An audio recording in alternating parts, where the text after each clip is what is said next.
कट्टर बेईमान पापी आप का सच उजागर किया भारतीय जनता पार्टी ने। उसी कड़ी में कट्टर बेईमान कौन है देश जान गया है,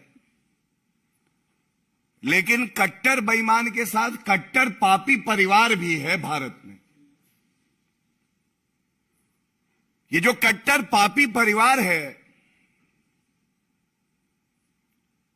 इसका काम केवल एक है, किस तरह से भ्रष्टाचार करना, अपनी तिजोरी भरना। हमारे जो किसान हैं उनकी जमीन हड़पना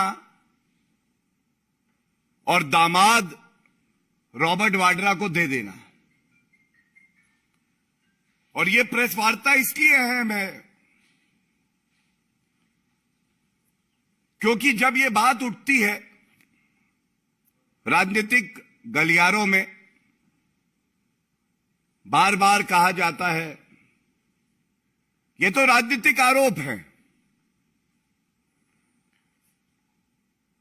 आज जो आपके समक्ष हम रखेंगे ये केवल आरोप नहीं है।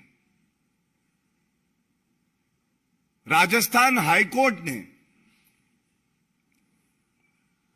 जो रॉबर्ट वाड्रा की कंपनी है, जिसमें रॉबर्ट वाड्रा और उनकी माताजी पार्टनर्स हैं, वो राजस्थान हाईकोर्ट गए थे बीकानेर में जब कांग्रेस की सरकार थी। तो फर्जी अलॉटमेंट हुआ जमीन का, जिसके मैं आपको सारे डिटेल्स अभी साझा करूंगा। और उसके बाद सीबीआई और ईडी की जांच की शुरुआत हुई।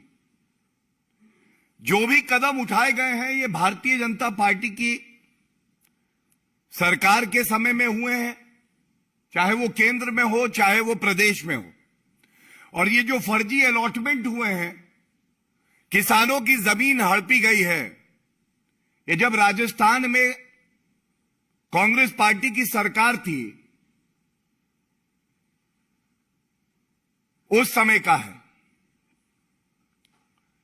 मैं आपको सबसे पहले दिखाना चाहता हूं राजस्थान हाईकोर्ट में Skylight hospitality.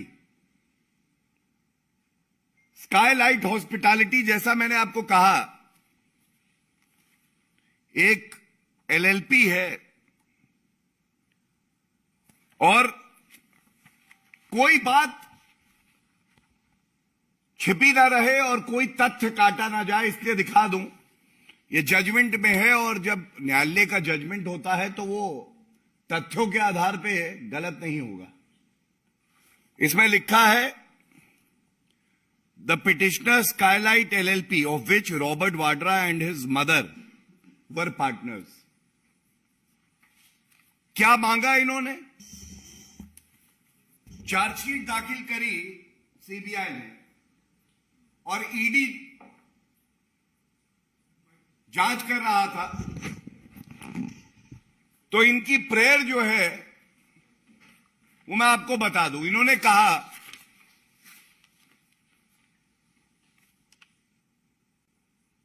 The court may quash the investigation. ये प्रेयर नंबर ए है, मैं पढ़ देता हूं। The respondents may kindly be directed to place on record the ECIR and the same may be ordered to be quashed insofar as it relates to the petitioner. petitioner जो है वो Skylight hospitality है, मैंने आपको दिखा दिया। और एक महेश नागर है, इनके बारे में मैं अभी विस्तार में आपको बताऊंगा। लेकिन न्यायालय ने क्या कहा, और ये बात भारतीय जनता पार्टी अक्सर कहती है। आप बार बार कहते हैं कि राजनीतिक द्वेष से ये आरोप लगाए जाते हैं। नेशनल हेराल्ड केस हो, हरियाणा में जब इनकी सरकार थी तो वहां पे भी एक जमीन का घोटाला करके किसानों की जमीन हड़प ली थी। राजस्थान में जब इनकी सरकार पहले रही तो ये मामला तब का है। हम कहते हैं आप न्यायालय जाइए, तथ्यों के आधार पर अपनी बात रखिए, और अगर राजनीतिक द्वेष से मामले आपके खिलाफ किए जा रहे हैं तो सब रद्द हो जाने चाहिए। उस पर कभी उत्तर नहीं आता है। और मैं न्यायालय का जो ऑब्जर्वेशन और जो डिसीजन है वो आपके समक्ष रखता हूं। बिल्कुल स्पष्ट लिखा है, consequently the present petitions do not merit acceptance and the same are accordingly dismissed. ये जो तथ्य मैंने आपके समक्ष रखे, 3 अहम बिंदु, स्काईलाइट का नाम दिखाया, रॉबर्ट वाड्रा, उनकी माताजी इस कंपनी में थी। मैंने आपको दिखाया उनकी ये दरख्वास्त थी न्यायालय से कि आप पूरे मामले को रद्द करें, और न्यायालय ने फैसला किया कि हम आपकी बात से सहमत नहीं है, यह रद्द नहीं हो सकता, यह गंभीर मामला है। आज चीख चीख कर प्रमाण ये कह रहे हैं कि तुम पापी परिवार हो, तुम भ्रष्टाचारी हो, और यह कहना गलत नहीं होगा। पहले वीवीआईपी कल्चर का दाग किसी ने लगाया था तो यही दामाद थे जिनको भारत का दामाद बताया जा रहा था। वो वीवीआईपी कल्चर का दाग था। आज भ्रष्टाचारी किसानों की जमीन हड़पने का दाग लगा है। लेकिन सोनिया गांधी जी बेटे से कह रही हैं, दामाद से अपने कह रही हैं, ये दाग अच्छे हैं, इन दागों में कोई बुराई नहीं है बेटे,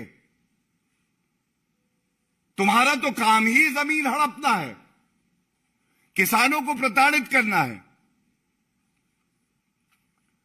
अब मैं आपको कुछ तथ्य समक्ष रखता हूं, रोचक नहीं कहूंगा, चिंताजनक कहूंगा। 2008 से 13 के बीच में कांग्रेस की सरकार थी राजस्थान में। सबसे पहले ये जो मामला है, ये 125 बीघा सरकारी जमीन का है जो कि एक्वायर की गई किसानों से, और बताया ही जाता है, न्यायालय वही तय करता है जो उसके समक्ष होता है, लेकिन यह पूरा घोटाला 1000 बीघा जमीन का है। 125 बीघा जमीन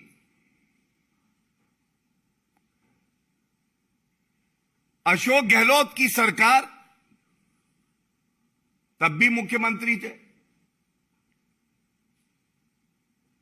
ये नत्थाराम और हरिराम को अलॉट करती है। अब इस पे ध्यान दीजिएगा, जब भाजपा की सरकार राजस्थान में आई तो एफआईआर दर्ज हुई और जांच पुलिस ने भी करी और साथ में सीबीआई और ईडी भी कर रहे हैं। तो जांच में यह आया कि ये नत्थाराम और हरिराम ढूंढने से भी मिल क्यों नहीं रहे।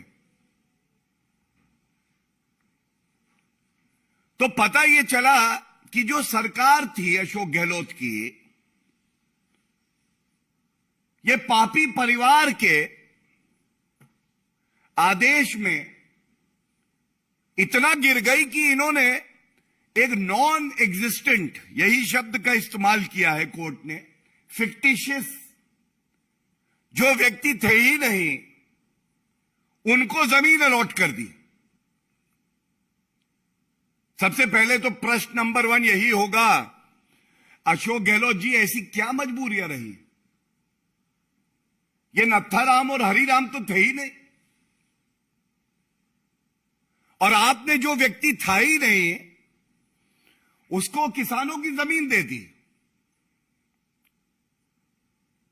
इसके बाद एक पावर ऑफ अटॉर्नी होल्डर दिखाया गया, उसका नाम था गुगनगर। पावर ऑफ अटॉर्नी होल्डर जो ये लैंड बेचेगा, जांच में क्या सामने आया, आप स्तब्ध रह जाएंगे। इस गूगनर को भी ढूंढा गया, गूगनगर को ढूंढते ढूंढते पता चला कि गूगनगर जो पावर ऑफ अटॉर्नी होल्डर है वो भी है ही नहीं। जिसको जमीन अलॉट करी वो है नहीं, हवा में गायब हो गए। और जो व्यक्ति नत्थाराम और हरिराम को अलॉटेड जमीन बेच रहा है, पावर ऑफ अटॉर्नी होल्डर गूगनगर, ये भी है ही नहीं। ये जमीन बेचता है राजेंद्र कुमार को। अब यहां से नाम है स्काई लाइट, आसमान, लेकिन भ्रष्टाचार को गांधी परिवार, पापी परिवार आसमान तक लेके गया है।